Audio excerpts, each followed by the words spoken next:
The following is a presentation of the Mat Talk Podcast Network. It's time to go on the mat.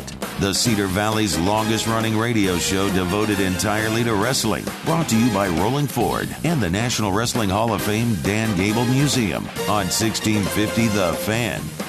Welcome to On the Mat. I'm Kyle Klingman of the National Wrestling Hall of Fame Dan Gable Museum with our own Rico Suave, Doug Van Gelder. Kyle, you're my Rico Suave. Oh, no. Yeah, we should talk about you sometime. No, I mean, but see, I do the intro. You know, Scott goes along with me on this. You've got women just always around you. I don't know. There's the Rico Suave. Yeah. I mean, he's not even talking to his microphone right now, so it's so far away. There you go, Scott. Keep it up there. Okay. I brought him in. I give him a chance to react. Get him in, yeah. Yeah. I'll tell you, though, but if I'm dictating the show and I get to do the introductions... Well, you do. But I'll gladly give you that opportunity if you wanted to intro the show one of these times and do that. So, but the reason I say that is because Scott and I were talking is that for whatever reason, you just kind of have a buzz going right now. Pictures, people talking about. You had the article in the Grundy paper. You've got a nice momentum going right now. You're in an upward swing right now. You're a hot item. I'm a hot item? You are a hot item right now. Bruce always thought that. So. And it's heating, and it's heating up in the wrestling world right now, so that kind of makes it even, right? Well, yeah, okay. It is. That's cool. Yeah, it is. The wrestling season is fully ramped up. Yeah, it's and it feels that way. That was a pretty exciting meet last Friday night. Which one? Well, yeah. Yeah, I mean. I was talking about Iowa and Ohio State. Did you think it was? You give me your take, because I was there. So yeah. I'd like to get your take, because you watch on BTN. Yeah, I watched it on BTN. So the product you saw was probably different than what I saw. And so all that being said is that I went to the Iowa-Ohio State meet on Friday, and then I went to the Iowa State-Oklahoma State meet on Sunday, and markedly different vibes and feels, and it goes to that Dan Gable core principle that it's really important to be there and experience it. And just like the World Championships, we could have watched that online in 2015 and had a good time, but being there is 20 times different because you get the feel, you get the foreign competition and understanding. So how did it feel to you down there in Iowa City? A little stale. A little stale? Yeah, there wasn't enough scoring in the first period. And I think that really well, there were some hurt. Key matchups missing. And I don't know if that had something to do with it or not. Yeah, it does. I think it didn't surprise me that Corey Clark didn't wrestle Nathan Tomasello at 133.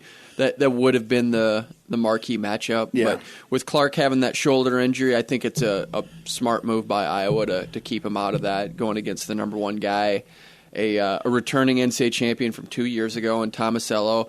And I thought Tomasello, the way he wrestled, he felt a little disappointed because I think he had his heart set on. He didn't wrestle to his max, I don't think. I think that wrestling a backup or a reserve sometimes, I think you don't maybe put as much effort into it. And it looked like that was the case. It looked like a little bit of a letdown from him mentally. Kind of like when Daniel Cormier was supposed to fight John Jones and he had a replacement with Anderson Silva. I think he had, in his mind, had been building that up, that I finally get my crack at John Jones again.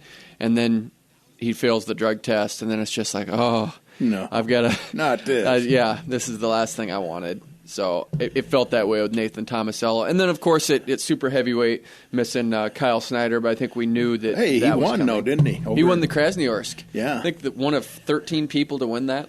One of 13 Americans to ever win. Americans, yeah. Of course not overall, but yeah, Americans. And the last was Steve Mako. So it's been a while since we've had a champion there. So congratulations to Kyle Snyder on that. But I think what they did was they put all the Russians on one side of the bracket, and then you had all of the other foreign competition on the other side. And it's their tournament, they can do the way they want to. They can, right? And but I think the idea was that I think Kyle Snyder wanted to get more foreign competition. I think he wanted to wrestle as many Russians as possible. That's about as good as you could get it then. Yeah, it was, and it's a good tournament. And Kyle Dake won over Alex Deringer in a French tournament over in France. So congratulations to him, and a slew of guys won that. But it was disappointing though not to see Kyle Snyder on that big stage with 10,000 or so people. I was looking forward to that. That would have been another case of just wrestling with a substitute. So I think the heavyweight matchup turned out to be a pretty decent match, I thought. It did. I agree with you on that, Doug. I think that was Holloway, was that his name? Yeah. Yeah, for Iowa. And Holloway from Iowa. And so if you break it down, you have to think that Ohio State would have been in the mix in a different way. It ended up being 21-13 was the final score. So Holloway won 6-1 over Ohio State's second-teamer Josh Fox. And if you look at that, that's an 8-point swing. Does Kyle Snyder get a fall or a tech fall? Probably. And that does change the dynamic of what would happen there. With Stoll being out, it's going to be I just can't see Iowa really having that big of a shot at the Nationals. I know. Just enough points that it would put them in the top 4 possibly, and it's going to be tough to overcome that. I know, and I really wanted to see Iowa be in the mix this year and make a run and have a good tournament because they had the team to do it this season. Yeah. And really disappointing with Corey Clark. Not that he's out by any means, but you hate to see someone in their senior season have to battle injury like that. So just other takeaways from you, because I felt being there that the crowd was completely different, not into it as much as against Penn State. Yeah, it wasn't even the same type of crowd. Okay, I can go with that. Yeah, it just didn't have that buzz. It didn't have that excitement to it. Didn't have that air about it. Right. And I think that's because of, we're not going to see Snyder. We're not going to see Corey Clark. I think there was another one that was in there that I don't know which one it was, but it just seemed like there was, not that type of buzz. There wasn't. Gilman got off it was a struggle for him, I thought. But he started rolling once he got going. So Gilman's solid right now, and I guess I thought Ohio State was at a little higher level than that, and they can be. They traditionally peak later in the season. I think sometimes they're not willing to sacrifice a duel. I'm never going to say that because Tom Ryan would probably say no way, and I didn't feel like they thought that going into the meet, but I don't think they put the emphasis on it that other programs might, like an Oklahoma State or a Penn State or and his lack Iowa. of excitement could have drug the whole meet down, I guess. Yeah, and I think there's some injuries they were battling. Isaac Jordan wasn't feeling good, and I could tell. That was the one. Yeah, and you saw that with him pulling off that win at 174. I watched over the bench, and the coaches were pumping their fists, and they were excited. And then I read a story afterwards saying that, hey, he wasn't feeling good, and he hadn't practiced in 2 weeks, and he had just gone in there to try to get a win and pulled it out. So he came through a lot of adversity to be able to win that particular duel.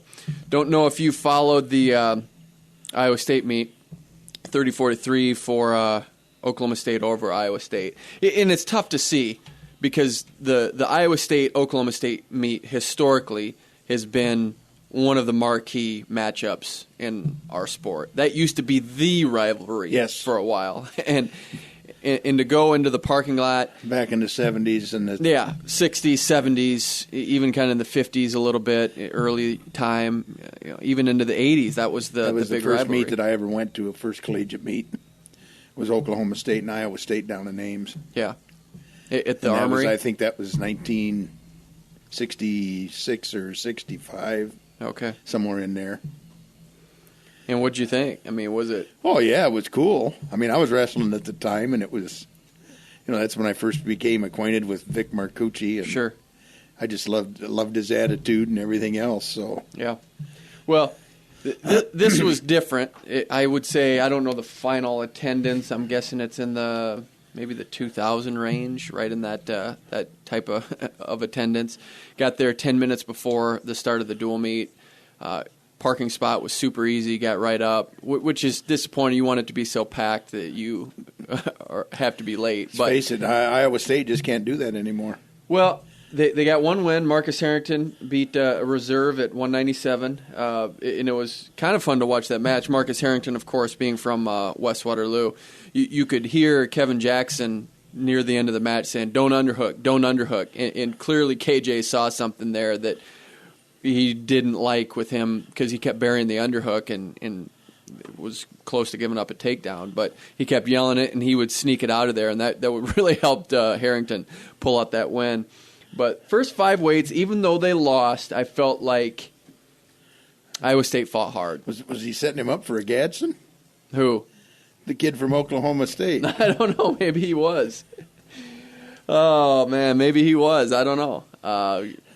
It's possible, but he was smart enough to see that come out of the Jackson was smart enough to see that.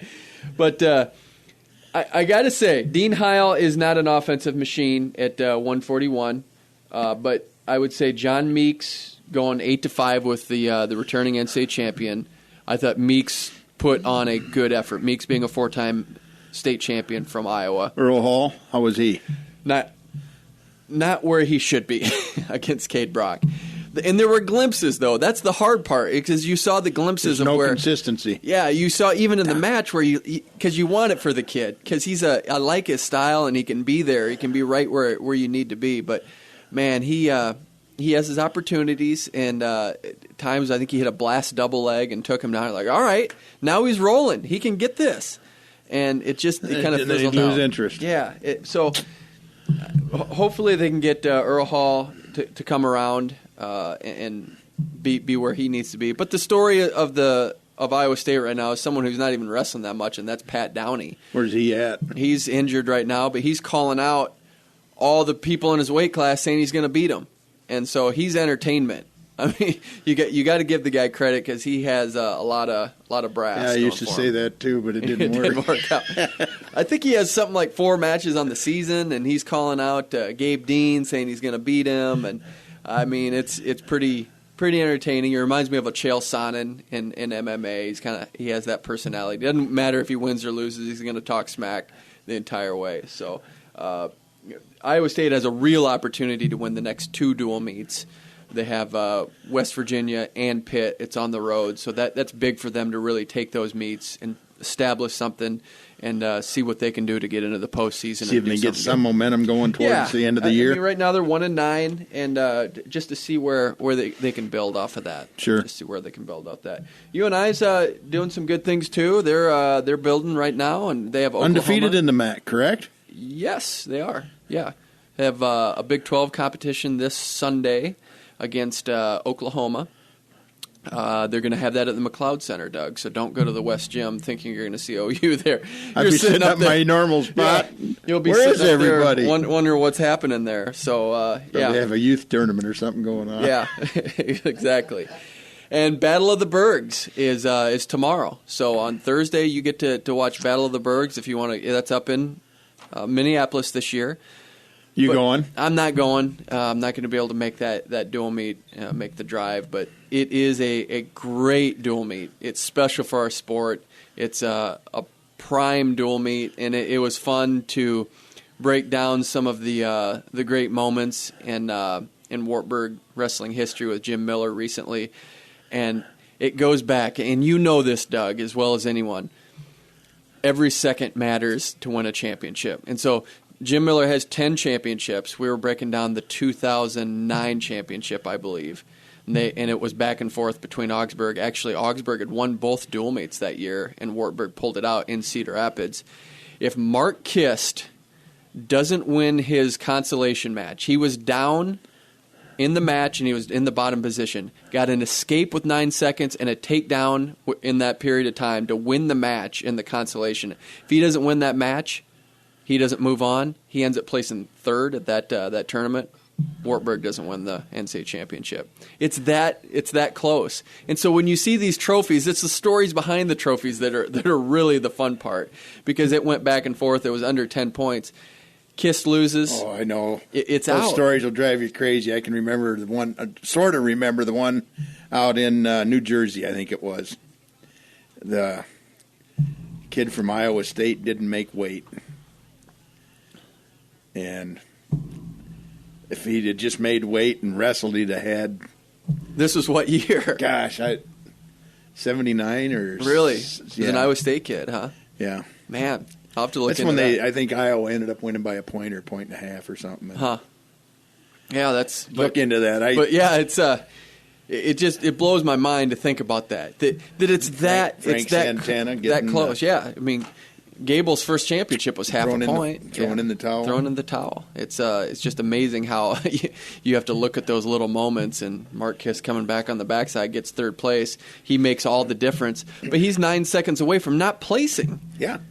9 seconds. It goes to show that all those little details. He's from Eagle Grove, wasn't he? Yep, he still is from Eagle Grove. Still he always will be. He doesn't live there, but he'll always be from Eagle Grove. Hey, we got to make sure we plug this. We did it again, Doug. We got another California connection. We have Troy Steiner, the head wrestling coach at Fresno State. Now, there's a guy that's waited a long time to get his own shot. Yeah, and he's still having to wait, and that's why I'm looking forward to having him on the show, is because the program isn't operational yet. He's there with the program, putting it together, but I want to know what he's doing and how he's facilitating things. I hope he's documenting it all so everybody can learn from him, and this is what you need to do. Yeah. And I think he'll learn from how to start Oregon your own State college wrestling program. Yep. Sounds like a bestseller to me. Yeah. And Brandon Eggum, who just got the interim tag taken off of his name, and now he is the official head wrestling coach at the University of Minnesota. And that's an important program that we need solid and stable and moving forward. And what a great program they've been to elevate the sport. I don't think that college wrestling is as strong had Minnesota not done what they did. I truly believe that. I think we're reaping the benefits of Minnesota's work and their body of work, winning a championship with 10 All-Americans, no finalists in 2001, breaking that Iowa set up stronghold. a whole new model on how to win. It really did. Yeah, because no one had done it. It was the Iowa Oklahoma powers, and maybe you get an Arizona State in there, but they did it more than once. They won 3 times, and they were consistently winning trophies. So that was always important. We got to make sure we talk about this story. There's the potential immigration ban, and United States is going to Iran for the World Cup, and so hopefully there's an opportunity here that will still take place. It was a good platform for Jordan Burroughs' first competition back since his disappointing performance at the Olympic Games, and he would say that too. But hopefully we have that opportunity to send the United States to Iran for the World Cup, because not only is it a great competition, but it's a great way to showcase just some real unity. Is it going to affect the World Team or the World Cup championships?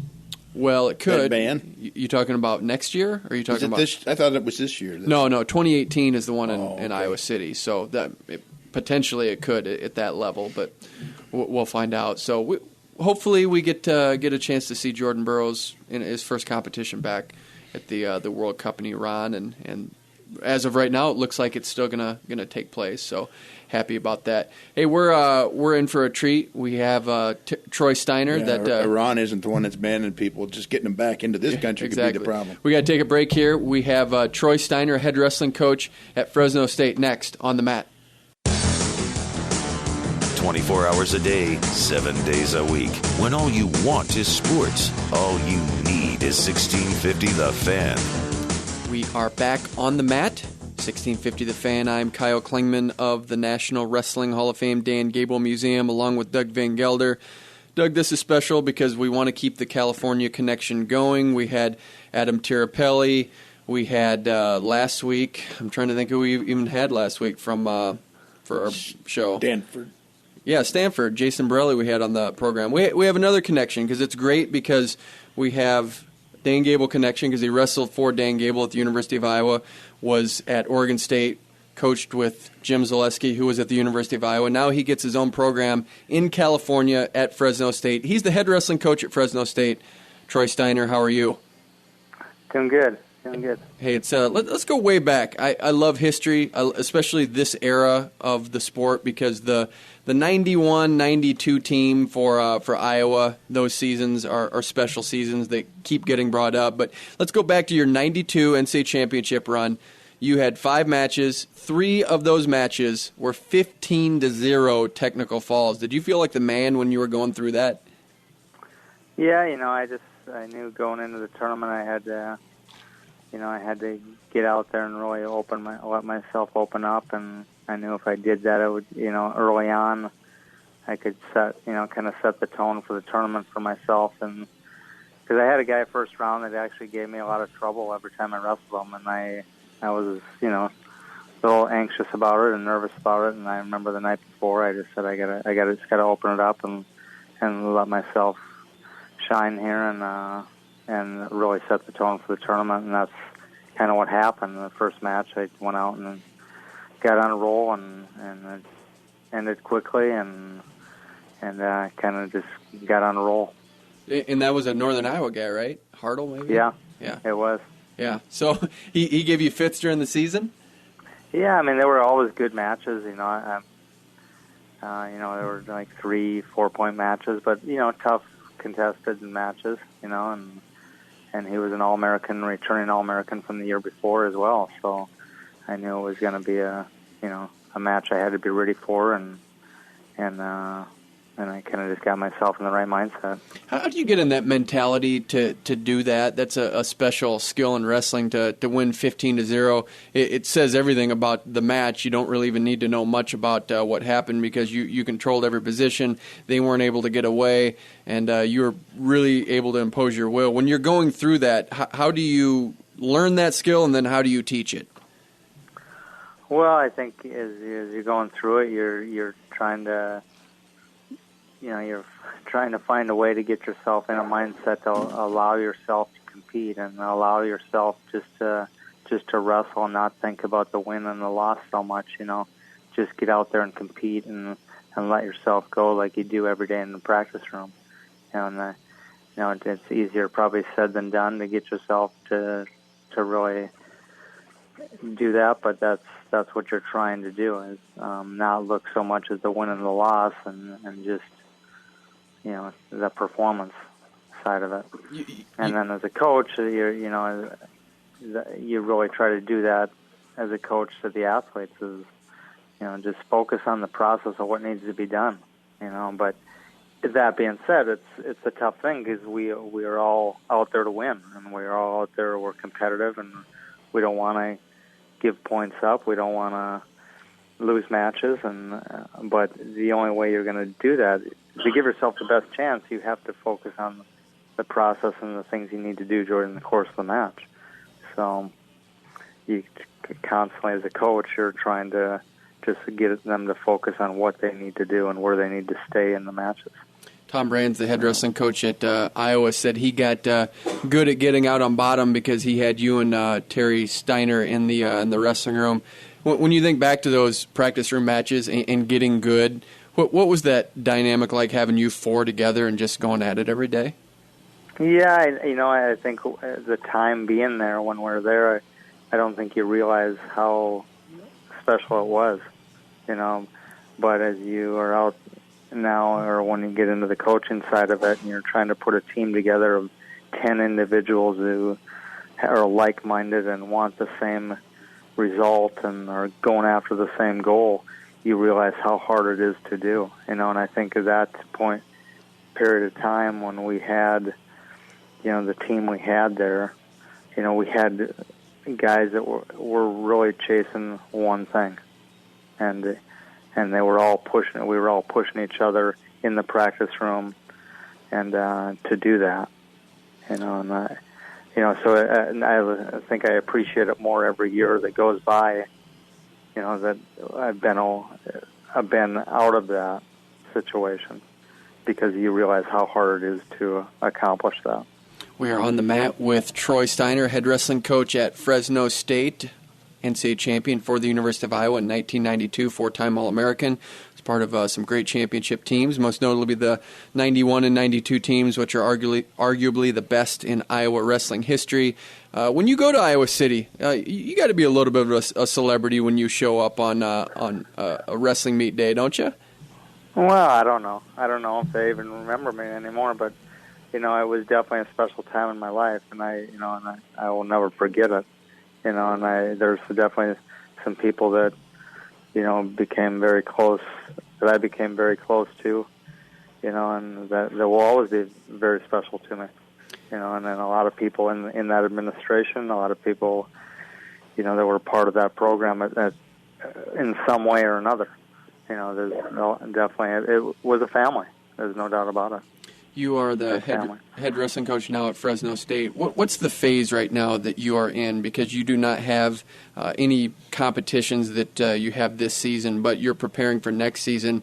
What are you doing right now with your time to make sure that when you get into next season that you're ready to go? Well, we've been spending a lot of time recruiting the athletes to put this first team on the mat and putting all the things in place here on campus, as far as with the facilities, with our staff, with our regional training center. We've been trying to put everything in place and kind of getting everything down so when we do get the athletes here in June or July that we can hit the ground running, because we don't have much time once they come in. Even time right now, it seems like a long ways away in November, but that's going to come quicker. I feel my time closing in right now. Yeah. So it comes quick. So we want to get all the things in place, kind of all the behind the scenes type of stuff that we're not going to have a lot of time for once we get our athletes here. And with the recruiting part of it, what does that look like? Is it all freshmen? You trying to get transfers? You trying to get junior college? There's some junior college, there's some transfers. Obviously, there's some guys that are going to be coming in that are graduating this year. It's a mix, but most of the kids are California kids. I mean, all right now, all but one is from the state of California. So, and we might have some others. We definitely have some others to get this spring, but we're really trying to focus our efforts right here in California, and in this valley, and in the state, because we feel that there's talent here. They just haven't been given the resources to stay home. And I think with the program we're putting together, we will have the resources they need, from a staff standpoint, from a workout partners, from a facility standpoint, and just the structure of how we're setting it up. But we'll have the resources that they have at other places. So there's no reason for them to think they have to go somewhere else. Will you be recruiting in being wrestling in the Pac-10? We will be in the Big 12. Big 12, okay. It hasn't been confirmed yet, but I'm talking to Bowlesby and the coaches in the Big 12, and they have a meeting in May where it's all going to be finalized. So we have to wait until then, but all indications are pointing that we will be in the Big 12. Is that a good fit for you? Would you rather be in the Pac-12 with being closer? Well, I think it's a good thing for us. I mean, we're still going to wrestle a lot of the Pac-12 teams because of the proximity from our campus, but it also allows us to get into the Big 12 and wrestle those teams there and have those teams come out here, every year. And that's probably the biggest challenge with living out west, and I know this from being at Oregon State, is getting teams to travel out here. Some teams don't want to do it. Well, now being in the Big 12, those teams are going to be forced to. Good call. Where it gets them out here, where we don't have to, fight to get people out on the west. So it's going to force them out here, which is a good thing for not only us, but I think it's good for the Pac-12 schools here too, because they can come here and duel us and jump over and hit Stanford or Cal Poly or Bakersfield. So I think it's a win-win. What level of competitiveness can you expect going into your first season, given what you just told us a little bit ago about getting recruits in? What can you be competitive right away? Well, I think so. I mean, I expect us to compete when we step on the mat. I don't care who we're wrestling, and how far we can take that and how soon we can jump into the upper echelon of programs. We'll see. It depends how our process goes and how I know we've got the buy-in from these guys because we've recruited them here with nothing here. There's no facilities. There's no staff besides I have myself and 2 assistants.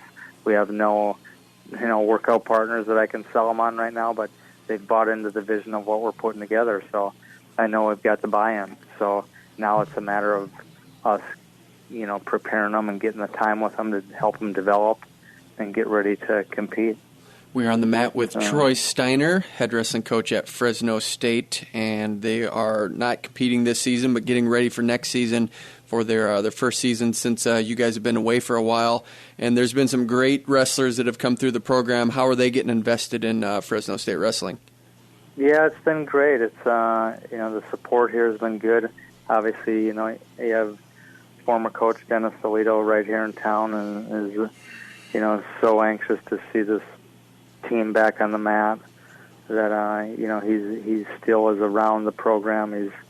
He's still very involved in our booster club, and and we have guys like that of our alumni that are willing to help any way they can. And we just got to put them in their place and give where we need their skill set, because we all bring different skill sets, and we're just trying to place people where we feel they can help us the most, and because we can't do it alone. It's going to take everyone here, but we have the support. That's what's good about it.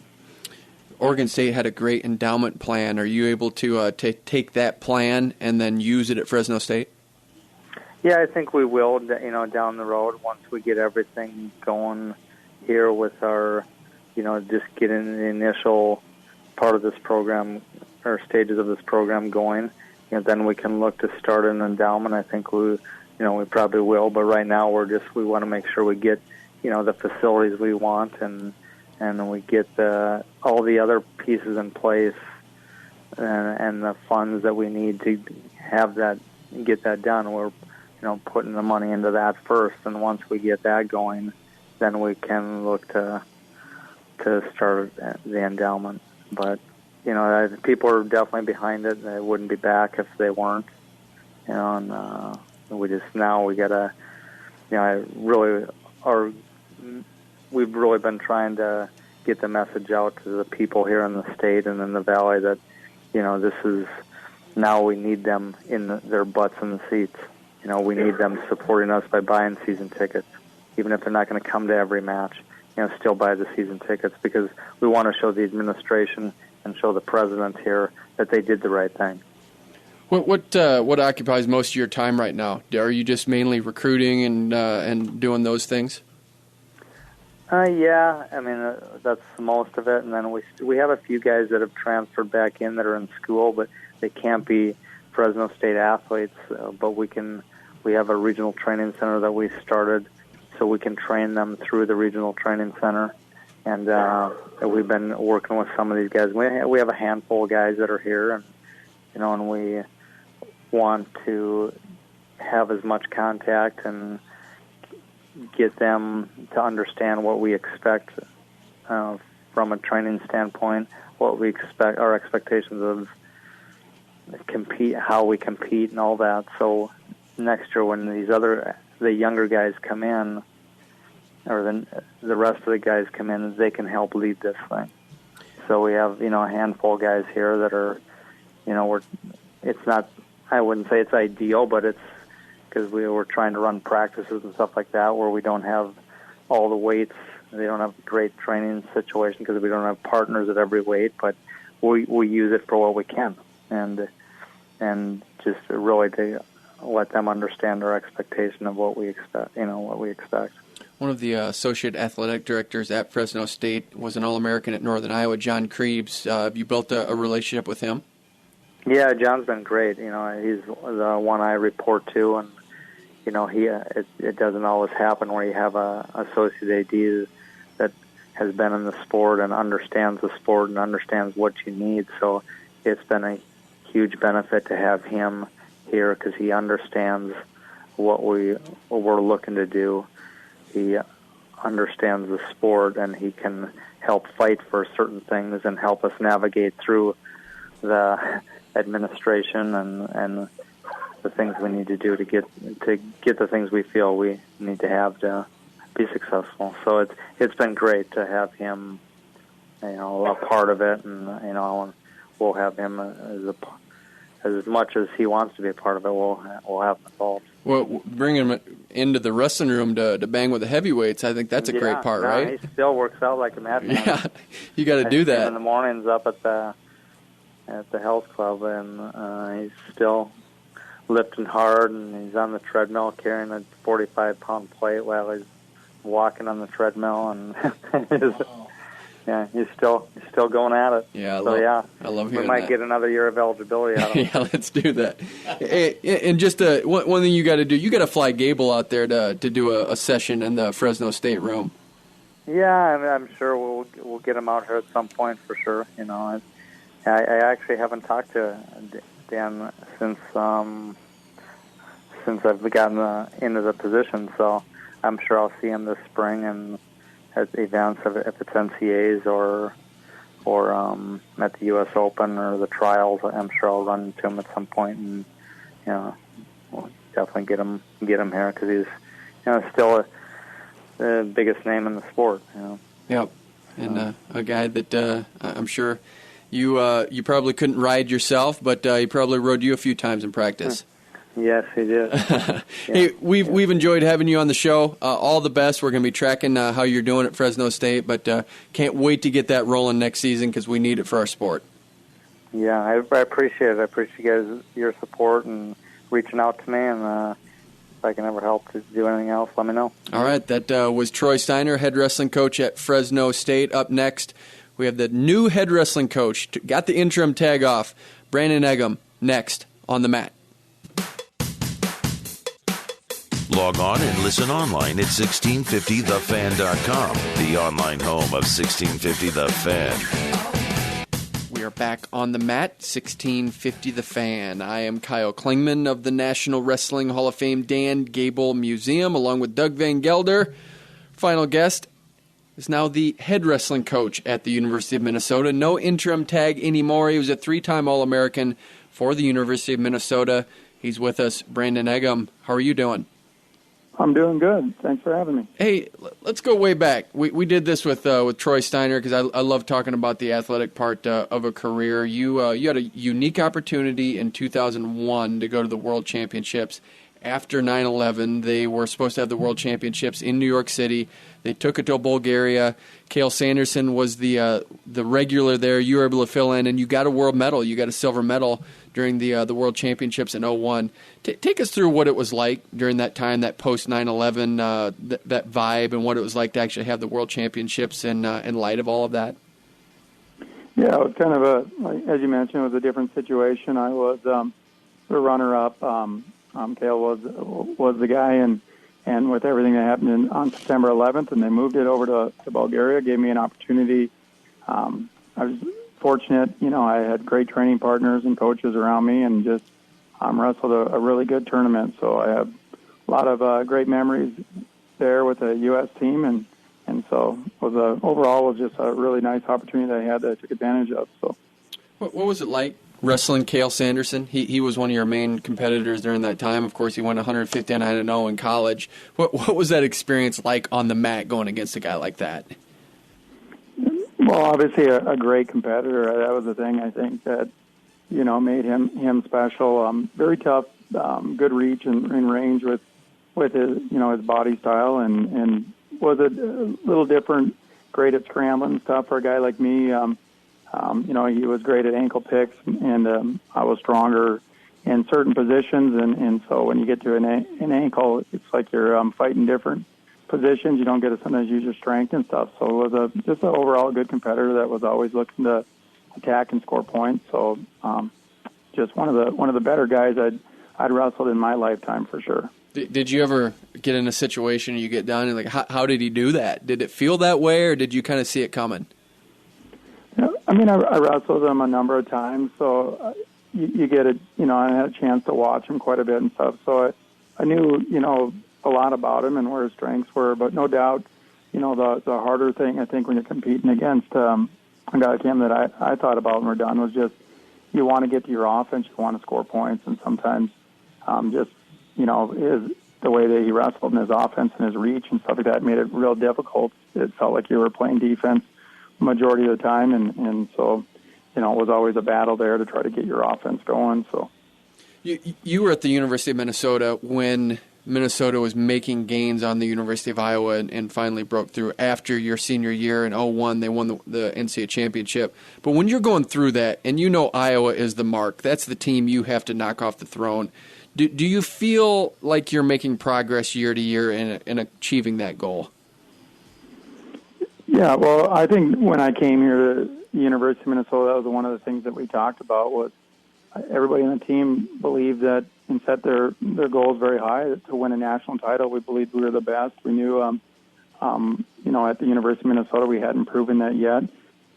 Took a lot of work and time, but in the end, we could see some really good steps that were taken, and eventually we end up, being beating one of the best teams in the country in duels, Iowa at the time, and we beat them at the Big Ten tournament, which I think at that time they'd won quite a few of them in a row in our program. It led us that we were there. We had reached a point where we knew that what we were looking to achieve, we had the ability to do that, and that was to win a national title. Unfortunate for me in '99, we were the best team in the country, no doubt about it. I thought it was unfortunate. We'd love to have won a national title. It was a really tight race, and that we didn't come out on top. But I, still believe to this day that we were the best team that year. Fortunately, a couple years later, I was a part of helping some of the younger guys underneath us in 2001 and 2002 win those national titles and bring that to the state of Minnesota. So that was exciting. We are on the mat with Brandon Eggum, head wrestling coach at the University of Minnesota. You have the interim tag off. Does it feel like there's a different vibe to it now that you're not the interim coach? You have the official title of head wrestling coach. Is there a different feel when you get that title? Well, I mean, it's good for us in a number of ways. One, that's the big part of it is you need to recruit, and this allows us to move forward with that. Part of recruiting is developing relationships with these young men in high school, and you're reaching out, you're talking to them, you're getting to meet them, get to know them.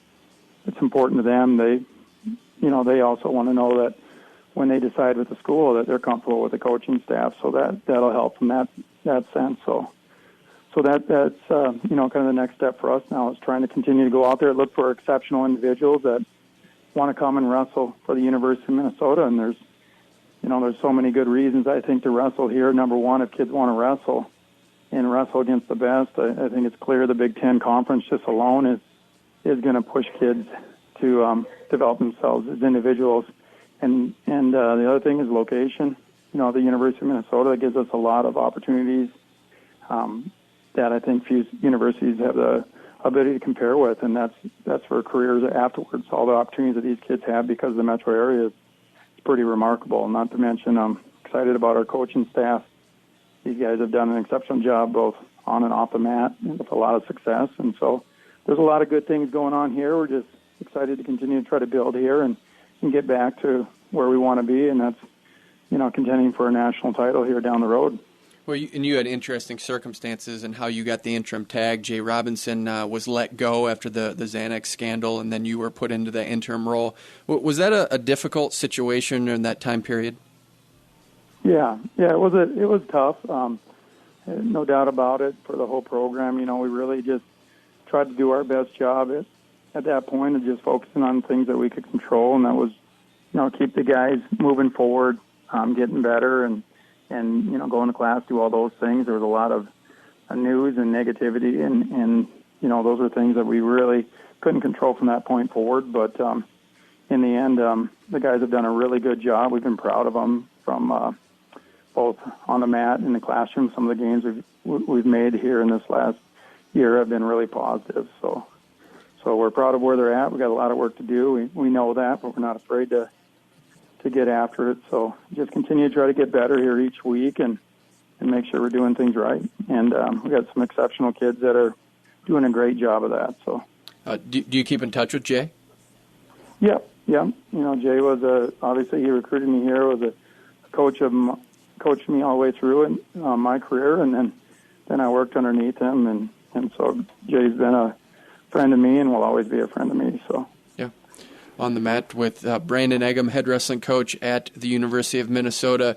As we look forward to the things you talked about with moving the program forward, I look back at what you guys did accomplish, not only with team results, but just some of the attendance records that you guys had with the border battle and some great attendance figures where you guys had it for a while.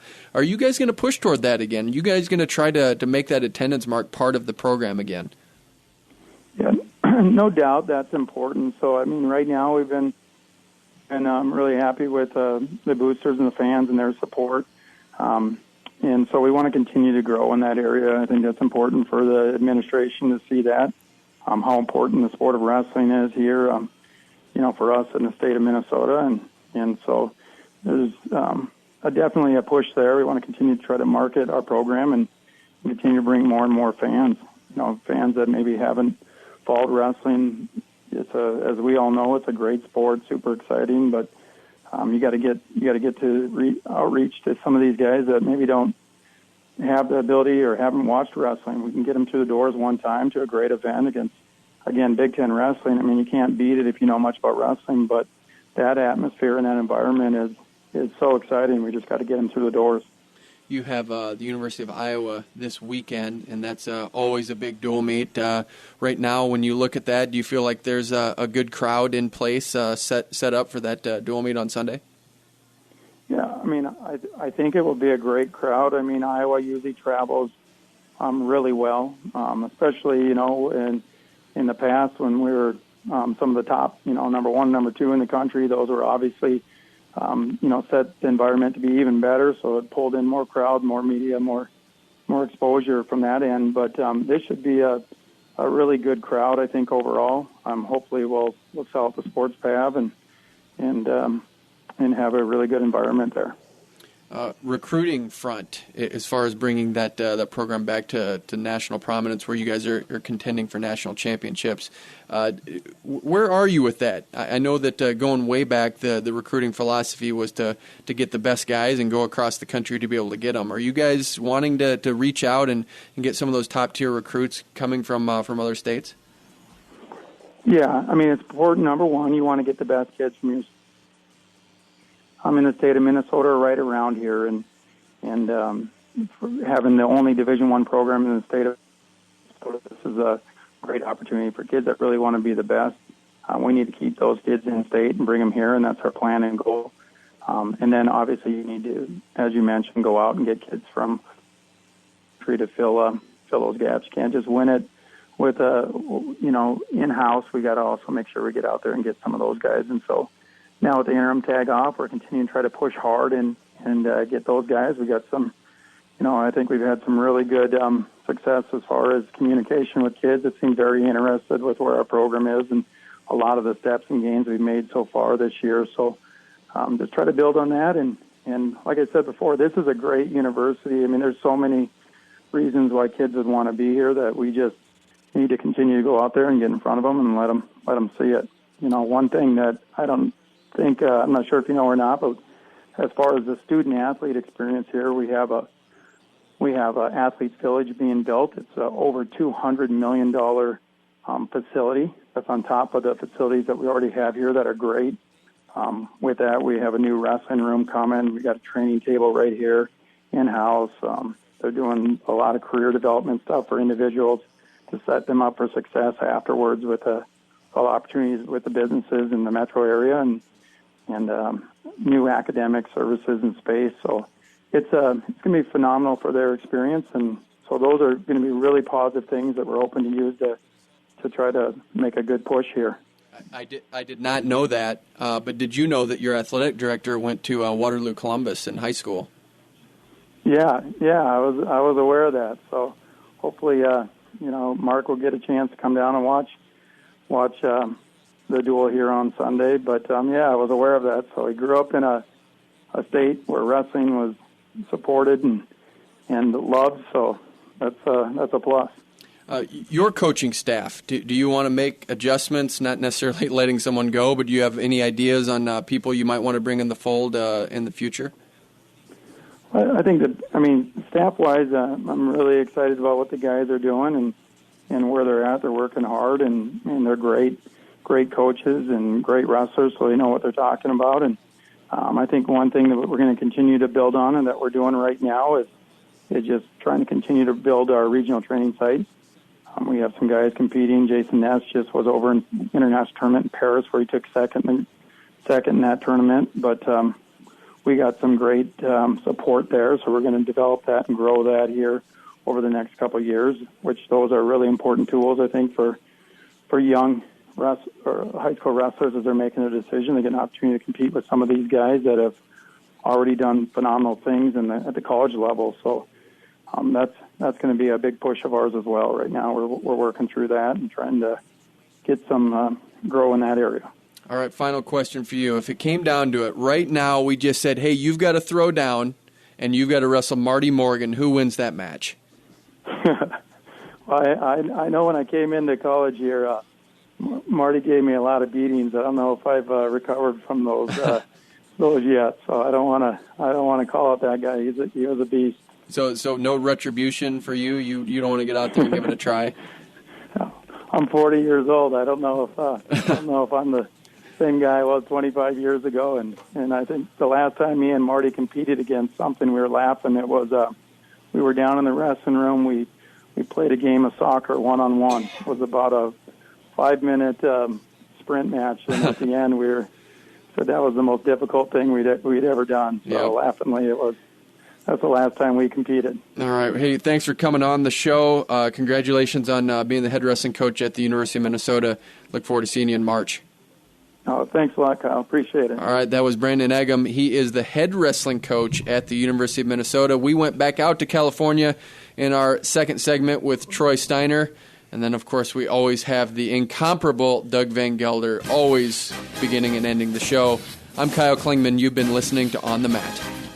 You've been listening to On the Mat, the Cedar Valley's longest-running radio show devoted entirely to wrestling. Brought to you by Rolling Ford and the National Wrestling Hall of Fame Dan Gable Museum on 1650 The Fan.